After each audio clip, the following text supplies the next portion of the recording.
우리 말씀을 위해서 함께 기도하시겠습니다. 살아계신 아버지 하나님,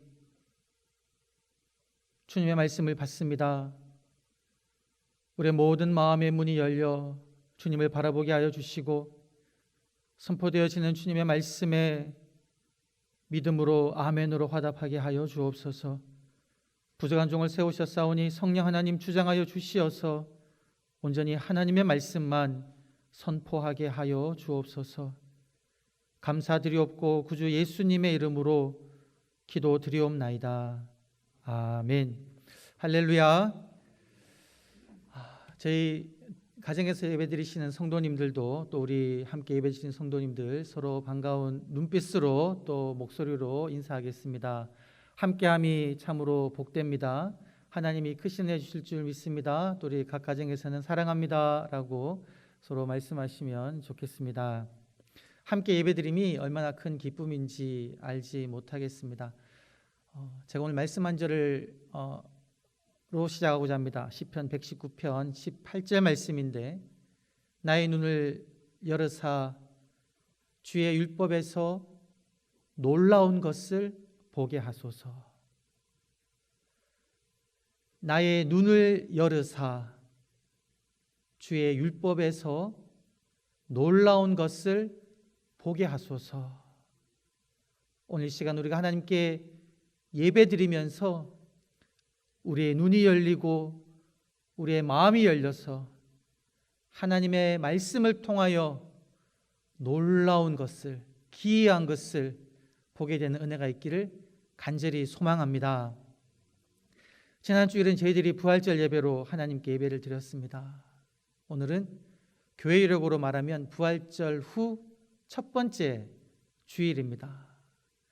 지금부터 이제 오순절이 시작되고 있습니다. 보통 기쁨의 50일이라고 명명하기도 합니다.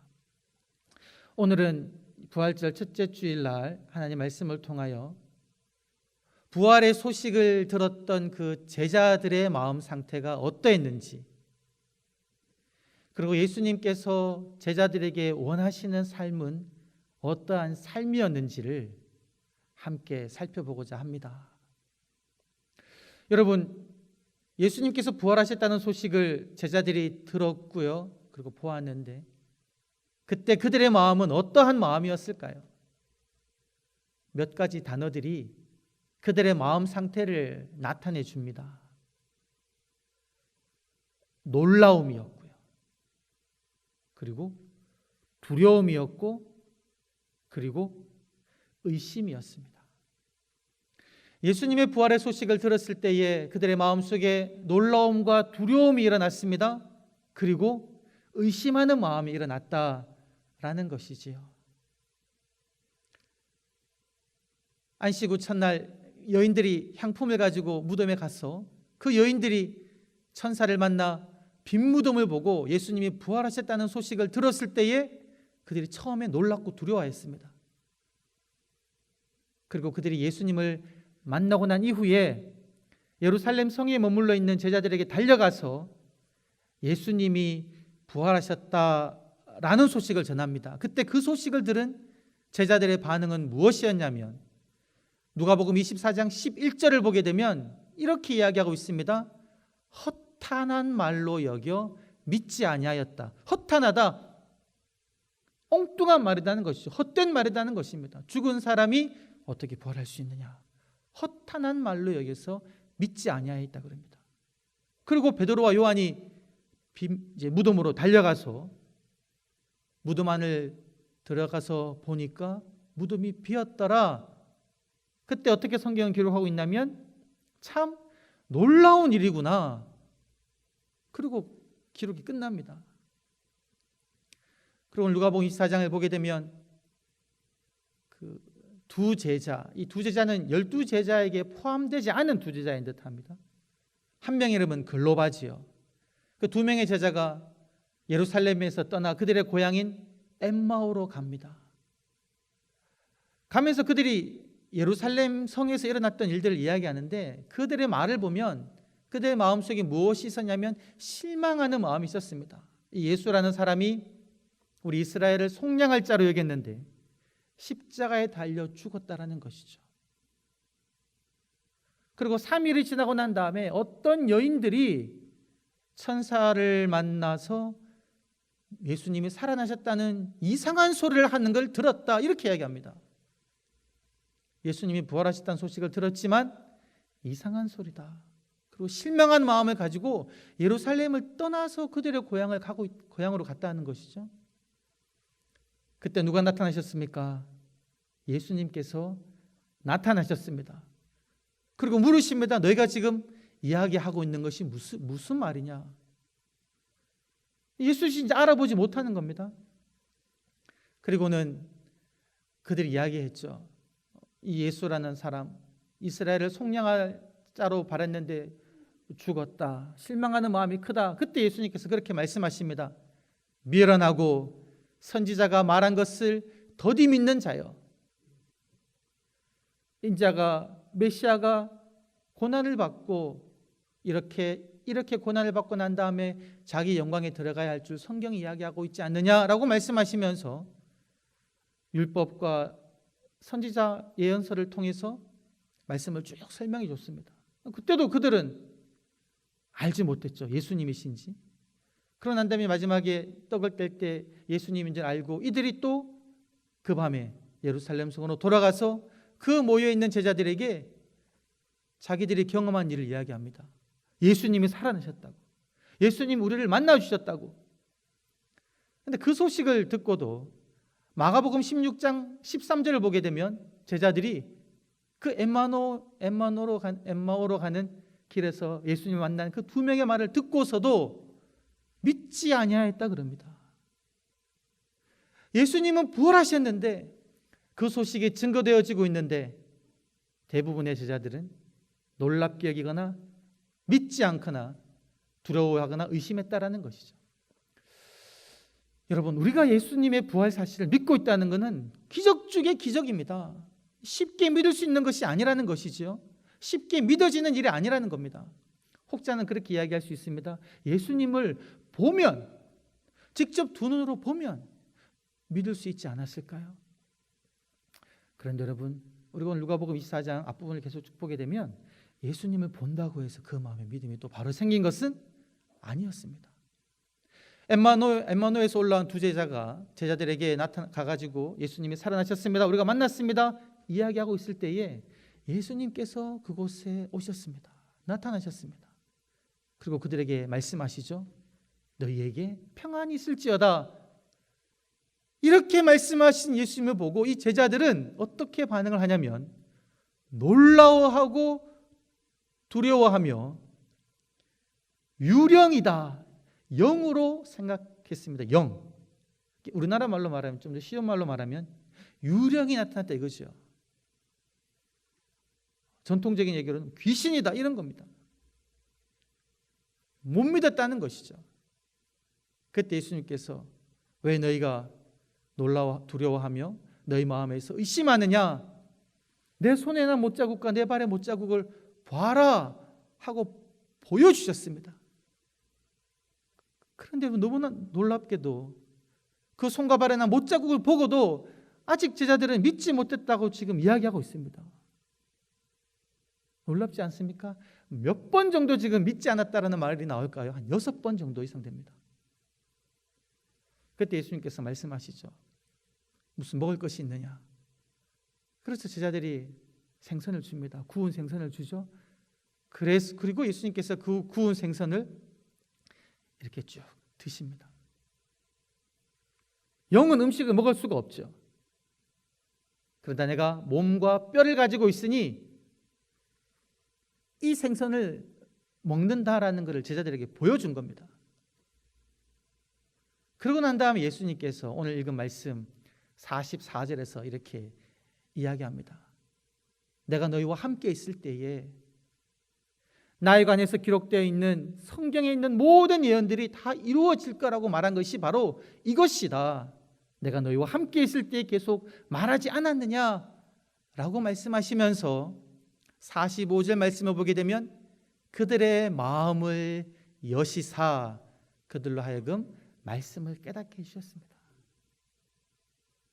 예수님께서 그들의 마음 문을 열어주셨을 때에 그들이 말씀을 깨닫기 시작했다라는 것이죠. 그리고 이어지는 46절, 47절에서 예수님께서 말씀을 설명해 주십니다. 당시에는 구약에 있는 말씀이겠죠. 메시아가 고난을 받을 것과 그리고 죽은 자로부터 3일 후에 부활할 것과 그리고 그의 이름으로 말미암은 죄 사함을 얻게 하는 회개가 예루살렘에서부터 시작하여 온 땅에 증거될 것이다라고 기록되었다. 어디에요? 성경 말씀에, 너희들이 선조로부터 받아든 그 성경 말씀에 이 세 가지 사실이 기록되어 있다라고 말씀하시면서 말씀을 하나하나 풀어주셨습니다. 여러분, 예수님께서 어디를 말씀하셨을지 신약에서는 기록되어 있지 않기 때문에 알 수는 없지만, 그러나 우리가 구약의 말씀을 쭉 살펴보았을 때에 그 성서학자들은 이런 부분들을 이야기합니다. 주님이 메시아가 고난받는 부분에 대해서는 우리가 다 잘 아는 말씀인 이사야 53장에 있는 말씀이시죠. 53장 4절부터 6절에 있는 말씀입니다. 그는 실로 질고를 당하였거나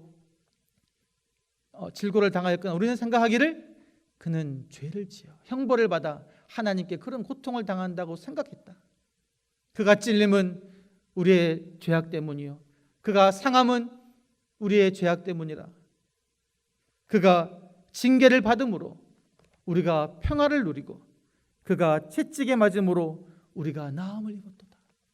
우리가 다 양 같아서 그릇 행하여 자기 갈 길로 갔거늘 여호와께서 우리 무리의 죄악을 그에게 담당시키셨도다. 어린 양이 되어서 십자가에 못 박히셔서 인류의 모든 죄를 대속할 그 내용이 이사야 53장에 기록되어 있다라는 것이죠. 그리고 주님의 부활에 관한 사건도 시편 16편 13절에 기록되어 있습니다. 하나님께서 인자로 하여금 영원히 멸망치 않게 하실 것이고 썩지 않게 하실 것이다. 이 부활의 말씀이 시편 16편 13절에 기록되어 있다라는 것이죠. 그리고 죄 사함을 얻게 하는 회개에 관하여서는 요엘서 2장에 있는 말씀을 보게 되면 너희는 마음을 찢고 내게로 돌아와라. 회개하라. 누구든지 주의 이름을 부르는 자는 구원을 얻을 것이다. 이렇게 예언되어 있습니다. 주의 이름을 부르는 자, 마음을 찢고 회개하는 자에게는 죄 사함을 주시고 구원을 주신다라는 말씀이 이렇게 구약에 기록되어 있는데 그것이 바로 누구에 관한 말씀이다? 나 인자에 관한 말씀이다 라는 것을 이 제자들에게 가르쳐 주셨다라는 것입니다. 주님은 부활하셨습니다. 주님의 십자가는 우리의 죄악을 위함입니다. 주님이 부활하심으로 말미암아 우리도 부활의 소망을 가지게 되었습니다. 그런데 이 놀라운 사실을 대부분의 사람들은 두려워함으로 받아들이고 의심함으로 받아들입니다. 그러나 마음이 열린 사람들은, 눈이 열린 사람들은 이것을 받아들이게 되고 자신의 믿음으로 고백하며 이것을 증거하는 증인의 삶을 살게 된다라는 것이죠. 부활하신 주님께서 우리들에게 원하시는 삶은 어떠한 삶이겠습니까? 바로 십자가를 지시고 부활하신 예수 그리스도를 세상 속에 나아가 증거하는 삶이다라는 것이죠. 그러한 삶을 우리가 어떻게 살아갈 수 있을까요? 우리의 마음이 열리고 하나님 말씀을 깨달아야 되는데 어떻게 하면 여러분 우리의 마음이 열릴 수가 있겠습니까? 1차적으로는 하나님께서 우리의 마음 문을 열어주시면, 우리의 눈을 열어주시면 우리의 마음 문이 열리고 말씀을 깨달을 수 있을 줄 믿습니다. 그런데 여러분, 하나님께서 우리의 마음 문을 열기 위해서 어떠한 일을 하실까요? 닫혀진 우리의 눈을 열기 위해서 하나님께서 우리들에게 하시는 것은 무엇이겠습니까? 우리의 마음의 문이 열리는 게 순간 확 열리는 것이지만 이 마음의 문이 열리기까지 필요한 단계들이 있습니다. 그것은 무엇이냐면 바로 지속적으로 하나님 말씀에 노출되는 겁니다. 지속적으로 하나님의 말씀을 듣는 겁니다. 우리가 계속해서 하나님의 말씀을 들을 때에, 십자가의 소식과 부활의 소식을 듣게 될 때에 우리의 마음 문이 열려서 그 소식을 믿게 된다라는 것입니다. 여러분, 오늘 말씀을 제가 앞에서 쭉 설명해 드렸는데요, 엠마오로 가는 두 제자가 언제 눈이 열려서 예수님을 알아보게 되었습니까? 한 3시간에 걸쳐서 주님과 함께 하면서 주님의 그 말씀을 들을 때에야 그들의 눈이 열렸습니다. 처음에 예수님이 나타나셨을 때는 예수님을 알아보지 못했습니다. 그리고 예수님께서 길을 가면서 모세의 율법과 예언서에 있는 인자에 관한 말씀들을 설명해 주실 때도 아직 주님을 알아보지 못했습니다. 그러나 그들의 마음속은 말씀을 보게 되면 점점 뜨거워지고 있었습니다. 예수님을 알아보지도 못했지만 주님이 말씀을 설명해 주고 우리들에게 가르쳐 주실 때에 그들의 마음이 점점 뜨거워지기 시작했다는 것이죠. 영적인 반응이 일고 있었다는 겁니다. 그러다가 예수님께서 그들과 함께 떡을 떼실 때에 그때 주님을 알아보았다는 것이죠. 지속적으로 주님으로부터 십자가와 부활의 그 소식을, 말씀을 들을 때에 그들의 눈이 열려서 예수님을 알아보게 되었고 부활하신 주님을 믿게 되었다는 겁니다. 여러분, 제자들도 마찬가지입니다. 예수님께서 살아계실 때에 4번이나 걸쳐서 제자들에게 인자가 곧 예루살렘으로 올라가면 종교 지도자들에 의해서 이방인의 손에 넘겨지게 될 것이고 십자가에 못 박혀 죽을 것이나 제3일에 부활할 것이다 라는 사실을 지속적으로 4번에 걸쳐서 말씀해 주셨습니다. 못 알아들었죠. 그리고 제자들이 어땠습니까? 여인들의 부활 소식을 들어도 못 믿었습니다. 엠마누에서 올라온 그 제자 소식을 듣고도 믿지 못했습니다. 예수님이 나타나셔서 손과 발에 있는 못자국을 보여주어도 여전히 믿지 못하고 있었습니다. 그러나 지속적으로 부활의 소식을 계속 들음으로 말미암아 오늘 이 말씀 45절에 드디어 그들의 마음의 문이 열려서 말씀을 이해하기 시작했다라는 것입니다. 여러분, 제가 아는 그 성도님들 중에 그런 분이 있었습니다. 학창 시절에는 주님을 열심히 믿었습니다. 잘 믿었어요. 그러나 직장 생활하면서 믿음 생활을 그만두었습니다. 믿음 생활을 그만두고도 직장에서 너무 잘 나가는 겁니다. 믿을 필요가 없구나 그렇게 생각했다는 것이죠. 그러다가 이제 잘 되던 그 일이 잘 되지 않으면서 힘들어지는 상황에 봉착했습니다. 그러나 이제 그때는 이미 한동안 교회를 안 나가기 시작했던 때거든요. 교회를 안 나갔다는 겁니다. 신앙생활 하지 않았다는 거죠. 그러다가 이제 다시 들어간 직장 동료가 그에게 계속 교회 가자고 이야기했다는 겁니다. 교회 가자고. 나는 이미 어릴 때 교회 많이 다녔다고, 괜찮다고 그렇게 이야기했대요. 그래도 계속 교회 가자고 심하다 때마다 계속 이야기하는 소리를 들었답니다. 귀찮을 정도로. 근데 이 동료가 교회는 안 가더라도 그러면 나랑 같이 말씀 묵상하자고. 여러분, 이게 말이나 되는 소리입니까? 교회도 안 나가는 사람이 말씀 묵상하자고 말씀을 묵상할 수 있겠습니까? 근데 이분은, 이 동료는 그렇게 이야기했다는 겁니다. 그냥 교회 가자라고 이야기하고 그럼 나랑 같이 말씀 묵상하자라고 그러면서 말씀을 계속 아침마다 보내줬대요. 그러면서 이 친구가 교회는 다시 나가지 않았지만 그 말씀을 한 번 읽고 또 읽고 뭐 읽기도 시작했다는 겁니다.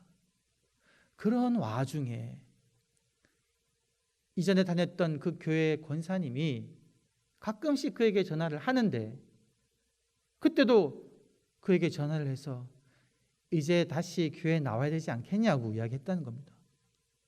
그때 그 마음이 바뀌었답니다. 그 권사님 이야기를 듣고 그때 계속 교회 가기를 거절했는데 그 순간에 그의 마음의 문이 열려서 교회를 나갔다는 것이죠. 교회 나가니까 너무나 위안이 되고 다시금 신앙이 회복되며 지금 열심히 신앙생활을 하고 있다는 것이죠. 언제 그의 마음 문이 열렸습니까? 지속적으로 교회 가자라는 말을 듣고 말씀을 읽고 하니까 어느 순간에 그의 마음의 문이 열려가지고 교회를 갈 수 있었다라는 것입니다. 여러분, 우리가 지금 기쁨의 14주 생명 씨앗을 품고 기도하고 있습니다. 때로는 전화하며 교회 가자고 이야기하고 있겠죠. 우리 가족 식구 중에 교회 나가지 않는 우리 남편이나 아내나 자녀들에게, 부모님에게 교회 가자고, 예수님 믿어야 된다고 말씀하고 있지 않습니까? 여러분, 그것이 전혀 무의미한 것이 아닙니다. 뿌려지고 있는 것이죠. 그 딱딱한 마음이 지금 조금씩 움직이고 있는 겁니다. 그러다가 어느 순간에 그의 마음의 문이 열리게 되면 주님의 전에 나오게 된다라는 것이죠. 이것이 바로 우리의 마음의 문이 열려지게 되는 단계입니다. 우리는 지속적으로 주님의 말씀에 우리를 노출시켜야 됩니다. 지속적으로 하나님 말씀 앞에 나아가야 되고요. 말씀을 들어야 하고 말씀을 읽어야 합니다. 그럴 때에 우리의 마음의 문이 열려서 주님의 말씀을 온전히 받아들이게 되고 주의 말씀대로 살아가게 된다라는 것이죠. 여러분, 우리가 이제 성경을 묵상하는데요, 성경을 한 번만 딱 읽어가지고 이 말씀이 깨달아지면 얼마나 좋겠습니까? 그러면 여러분, 이 성경 일독만 하면 충분하지 않겠습니까? 사실 우리가 이제 독서를 하게 되면 한 번 이상 읽는 책이 얼마나 됩니까? 한 번 읽으면 다 됐다라고 생각하죠. 그런데 하나님의 말씀은 한 번으로 다 깨달아지는 것이 아닙니다. 저도 말씀을 준비할 때 본문을 정하고 그 본문을 한 번만 읽으면 하나님이 제게 모든 말씀을 다 주셔가지고 준비가 끝나버리면 얼마나 좋겠습니까? 좋은 게 결코 아닐 것 같아요. 한 번만 읽고 다 준비가 끝나보고 모든 걸 다 깨달아버리면 그런 일은 일어나지 않는다는 것이죠. 우리들은 하나님의 말씀을 반복해서 읽고 계속 묵상하고 지속적으로 듣고 계속 곱씹어야 한다는 것입니다. 그렇게 말씀을 곱씹고 듣고 묵상하고 반복해서 읽으면은 생각하지 못했던 하나님의 그 놀라운 그 은혜들이 내려진다라는 것이죠. 제가 이제 말씀을 준비할 때도 그렇게 합니다. 본문을 정하면 그 말씀을 녹음을 해서 길을 갈 때나 집안에서 무슨 일을 할 때도 말씀을 틀어놓고 듣고요. 우리나라 말로 읽고 다른 나라 말로도 읽어보고 읽었던 거 또 읽고 계속 읽다 보면 제가 생각하지 않은 하나님이 이 말씀을 통해 들려주시는 그 어떤 음성들이 온다는 것이죠. 그게 바로 우리의 마음이 열리는 겁니다. 우리의 마음에는 무엇으로 가득 차 있습니까? 세상적인 가치관들, 세상의 생각들, 그리고 욕심들, 여러 가지 세상에서 즐기고자 하는 그런 것들로 우리의 마음이 일정 부분 있지 않습니까? 우리의 눈이 그런 것들을 바라보고 있지 않습니까? 그런 상태에서 하나님의 말씀을 한 번 듣는다고, 한 번 읽는다고 그 말씀을 깨달아진다는 게 아니라는 것이죠. 말씀을 반복해서 읽으면서 우리 마음속에 쌓여있는 그 딱딱한 마음들, 죄성들, 세상을 좋아하는 것들, 세상의 가치들이 쌓여있는 그러한 것들이 점점 사라져야 한다는 것이죠. 그때 우리들은 주님을 보게 된다라는 것입니다. 주님을 만나게 된다라는 것입니다. 이 부활의 소식, 상식적으로는 말이 되지 않는 소리지 않습니까? 우리 이성으로는 도저히 받아들일 수 없는 이야기지 않습니까? 어떻게 이것을 믿을 수가 있습니까? 우리가 어떻게 그것을 믿을 수 있게 되었습니까? 우리의 지성으로 믿었습니까?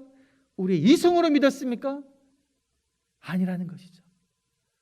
하나님께서 역사하여 주시어서 우리 마음의 밭을 갈아주셔서 기적과 같은 부활의 소식을 우리로 하여금 믿게 하셨다라는 것이죠. 할렐루야.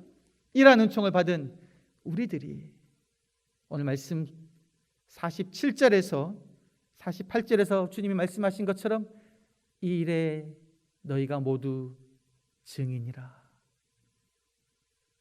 주님의 고난과 십자가에서 무덤에서 부활하심과 그리고 죄사함을 얻게 하는 회개에 관한 너희는 증인이 되어야 된다라는 것입니다. 사랑하는 성도 여러분, 부활의 소식을 믿고 계신 분들은 그것을 세상 속으로 나아가 증거하시는 분들 되기를 주의 이름으로 축원합니다. 혹시나 지금 예배드리고 있는 우리 성도님들 중에 아직 그 부활의 소식을 온전히 마음으로 받아들이지 못하고 있는 성도님들께서는 오늘 이 시간 마음에 손을 얹고 주님께 기도하시기를 소망합니다. 하나님, 나의 이성으로는, 나의 상식으로는 이 부활을 받아들일 수가 없습니다. 그러나 주님께서 나의 완악한 마음의 문을 열어주시어서 부활하신 주님을 만나게 하여 주시옵소서. 부활하신 주님을 나의 중심으로 믿게 하여 주옵소서. 그래야 나도 내 주변 사람들에게, 믿지 않는 사람들에게 주님의 부활을 증거하게 하여 주시옵소서. 이렇게 기도하실 때에 우리 모든 성도님들이 부활의 주님을 만나시고 부활의 주님을 증거하시는 한 분 한 분 되시기를 주의 이름으로 간절히 축원합니다. 기도하겠습니다. 아버지 하나님, 감사합니다. 우리의 눈을 열어서, 우리의 마음을 열어서 주의 말씀을 깨달아 알게 하여 주시옵소서. 들려주시는 하나님의 말씀을 통하여 부활하신 주님을 만나게 하여 주시옵소서. 죽음에서 부활하신 주님이 나의 구원자이시며 우리 또한 부활의 소망을 가지고 살고 있음을 우리의 중심이 온전히 깨달아 알게 하여 주시고, 날마다 주의 복음을, 부활하신 주님을 증거하는 저희의 삶 살게 하여 주옵소서. 감사드리옵고 구주 예수님의 이름으로 기도드리옵나이다. 아멘.